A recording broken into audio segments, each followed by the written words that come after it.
Вы спешите, да? Вот основная ваша причина, по которой вы... Это штрафы нам дают, понимаете, Гортранс сейчас. Дают штраф. Если опаздываешь, штраф. Парушэнне хуткаснага рэжыму з'ява для вадзіцеляў маршрутнага таксі вельмі частая. А яшчэ нярэдка не выдаюць талончыкі за праезд, размаўляюць вельмі гучна па тэлефоне падчас руху, а часам наогул знаходзяцца за рулём у стане алкагольнага ап'янення.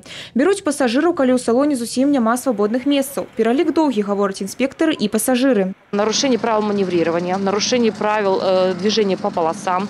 Также зачастую они проезжают на запрещающий сигнал светофора в погоне за пассажирами, тем самым провоцируя дорожно-транспортные происшествия. Также не единичный случай, когда водители маршрутного транспорта, спеша за пассажиром, не предоставляют преимущество в движении пешеходам.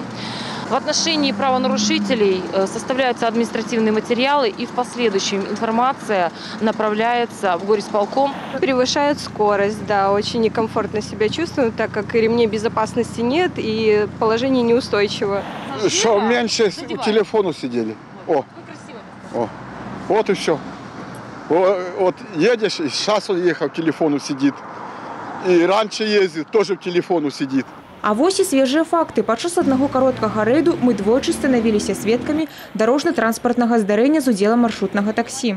Я поворачивала направо, и маршрутчик притер меня в моей полосе. Пыталась уйти, уже по самому, получается, на тротуар практически выехала. Но он все равно меня притер и проехался по борту, по всему машины. Тут я же не нарушал ничего, со светофора тронулись.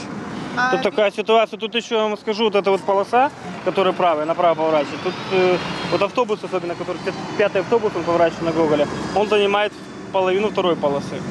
Автобус, который едет прямо, он занимает половину этой крайней правой полосы. Тут, место такое какое-то.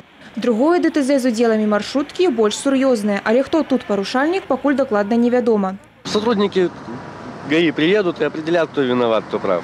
А вось водитель гэтага таксі паехаў на зеленый колер светлофора літаральна перад носам пешаходаў, за што і атрымаў штраф. Каждый перевозчик должен понимать, что когда он садится за руль маршрутного такси либо автомобиля такси, в первую очередь он несет ответственность не только за себя, но и за своих пассажиров, которые участвуют, которые находятся у него в салоне транспортного средства, и за других участников, тех же пешеходов, которые пересекают проезжую часть и так далее. Не лішне паразважаць і пасажырам. Калі нехта парушае вашы правы і падвяргае рызыцы, то толькі з вашай уласнай маўклівай згоды. Ганна Выкевіч, Александр Сівіцкі, тэлерадыёкампанія «Брест».